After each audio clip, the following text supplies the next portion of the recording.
Paper 1R, June 2016, question 9. So this question is about radioactivity. It tells you that tritium is an isotope of hydrogen that decays by emitting beta particles. So we've got this word isotope.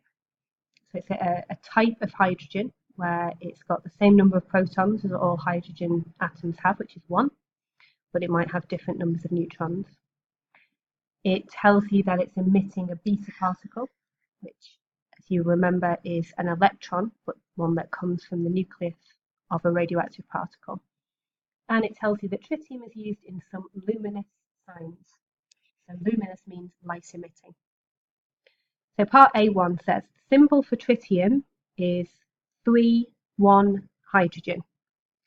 Determine the number of protons and the number of neutrons in a single atom of tritium. So when we have a symbol like that, the smallest number, in this case 1, is always the number of protons, or the atomic number. So the number of protons here has got to be 1. The larger number, which in this case is 3, is always the number of protons and neutrons. So we call that either the mass number or the nucleon number. So if you want the number of neutrons, you have to take the number of protons away. So the number of neutrons will be 2. Part 2. Describe 3 differences between an alpha particle and a beta particle. So make sure you're focusing on the differences here. So if you, first of all, describe or state what an alpha particle and a beta particle are, that will go towards the description or go towards the 3 differences. But you've got to be really clear about basically which one's which. So an alpha particle is made of 2 protons and 2 neutrons, and a beta particle is an electron that's come from the nucleus. So the first big difference is the charge. So an alpha particle is positive and a beta particle is negative. So that would be the first difference. The second difference that you should think of is to do with the mass. So the mass of the alpha particle is much bigger than the beta particle.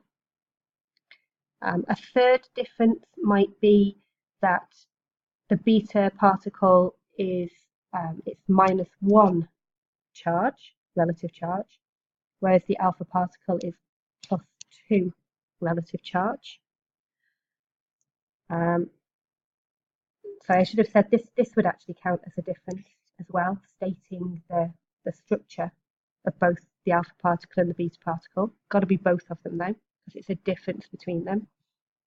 And then there's lots of other things that you could get marks for. You could have that beta particles are less ionizing than alpha particles, that beta particles have a much higher speed than alpha particles, close to the speed of light, that beta particles can travel a lot further in air, they have a greater range. And another way of saying that is that beta particles have a higher penetrating power, while alpha particles have a lower penetrating power. So lots of opportunities to get marks there. So you're looking 3 marks, make sure you're getting at least 3 different points. So for part 3, suggest why tritium cannot emit alpha particles. So this goes back to what an alpha particle is. It's 2 protons and 2 neutrons. But tritium is an atom that has 1 proton and 2 neutrons. So it's actually smaller than an alpha particle. So the mass number is too low. There's not enough protons, not enough neutrons. It's not enough to just say that tritium is too small. That's too vague. You have to be specific that there's not enough protons, not enough neutrons for an alpha particle to be given out.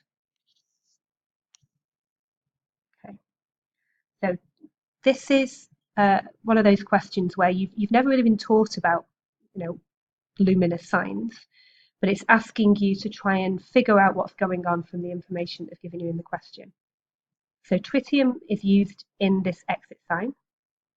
It tells you that the letters are made up of glass tubes containing tritium gas, that the inside of each tube is coated with a chemical called a phosphor, and that this phosphor emits light when beta particles hit it. You're not supposed to know any of that, so don't freak out when you get to this question. You're just supposed to use your knowledge to answer the question. So suggest why this sign is safe to use, even though beta particles are ionizing and can be dangerous. So you've got to think about what you know about beta particles. They are ionizing if they actually get to your cells or into your body. So they can cause ionization to atoms within your cells, and that can lead to mutations, and that's why they're considered dangerous. But in this sign, the whole point of this sign is that it is designed with chemicals that are meant to absorb the beta particles. So that's the first thing that you would get a mark for, is that the phosphor is there to absorb the beta particles and not let them get out of the tube. So if the phosphor absorbs the beta, they are not going to escape the tube. Another thing to think about is that these tubes are made of quite thick glass.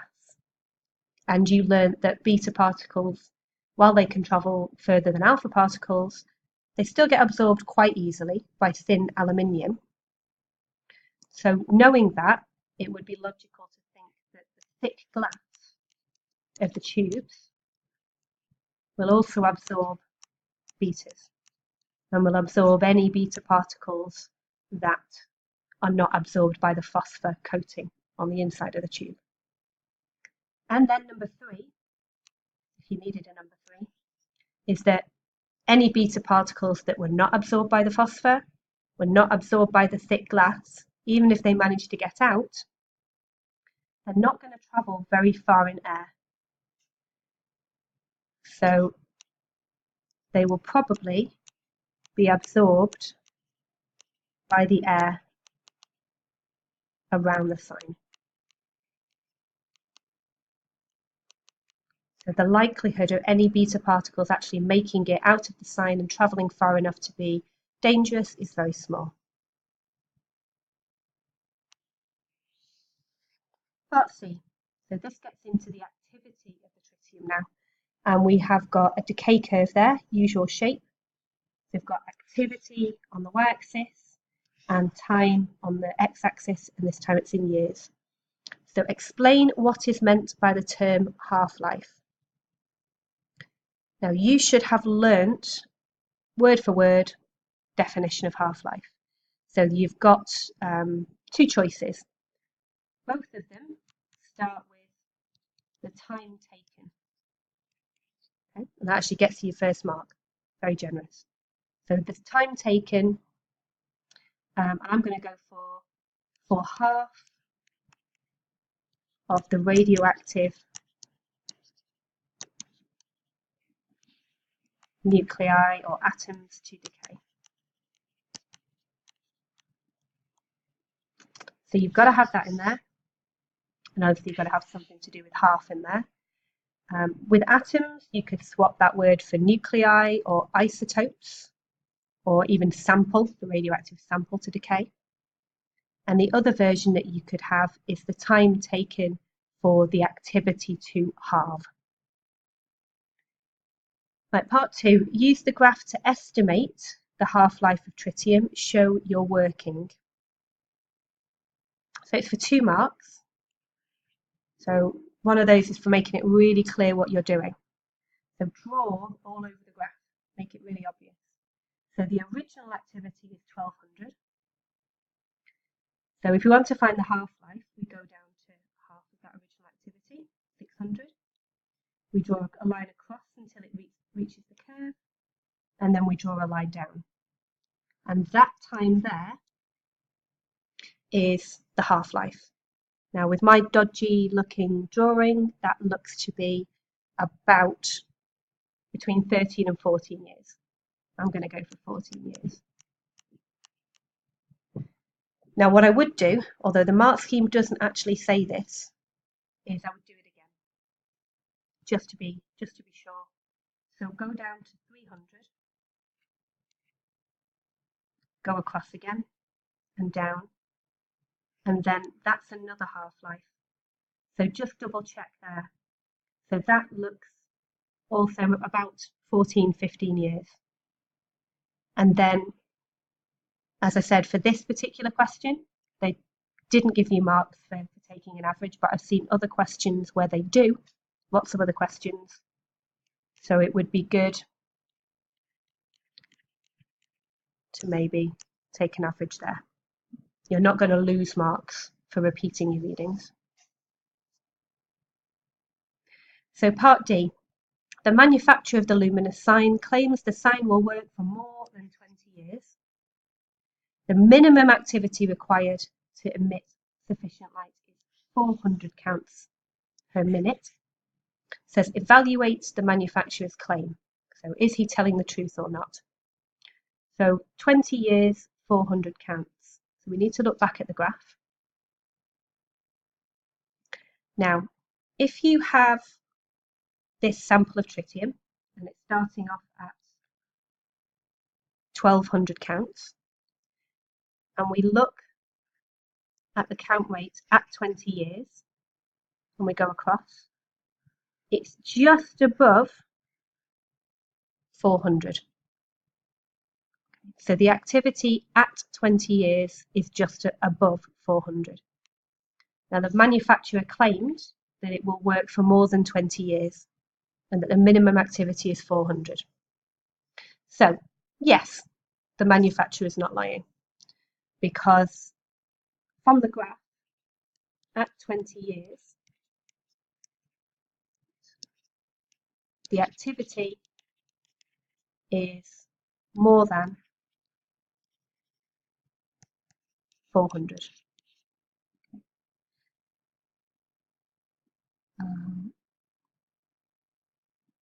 That will do it, actually. That's absolutely fine. If it was more marks, then you might want to say something about you couldn't entirely trust it because it is a random process. But I think that's getting into a bit too much detail for 2 marks. So it's the idea that you've gone to the graph, you've taken the reading at, not 200 years, sorry, at 20 years, and found that the activity is more than 400, so you have backed up the manufacturer's claim.